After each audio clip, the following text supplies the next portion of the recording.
said it wasn't as serious, but how serious was it? Yeah, it was thyroid cancer. You know, I don't remember exactly the stage it was in. I had to go to the Mayo Clinic.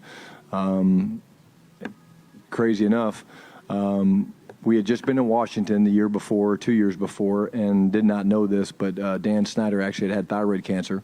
So I was not aware of that when I was coaching. And so I get the word, and I go and I find my dad. He's in watching the defensive film with the defensive guys, and I kind of called him out of the room, said, "Coach, can I see you for a second?" I told him that, I said, "Hey, I have cancer," you know, and I broke down, of course, you know, I lost it, and he said, "Hey, you know, we'll figure this out, and we'll get you the best help we can get." And he picked up the phone and called Dan Snyder, a guy that 2 years before had fired him, you know, and said, "Hey, let's go a different direction." It wasn't going to work, but he said, I'll never forget, he told me, when Dan picked up the phone and my dad said to him, "Hey, Dan, I've got a problem. Brian has cancer."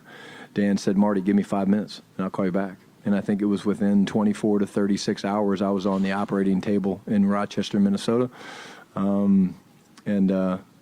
Again, it just shows you when you're dealing with things like that, you know, everything competitively stops. Like, okay, hey, you know, Marty and Dan disagreed and wanted to go a different direction. But the minute he picked up the phone, he said, "Hey, give me 5 minutes," and he called his contact at the Mayo Clinic, and next thing you know, I'm on the operating table.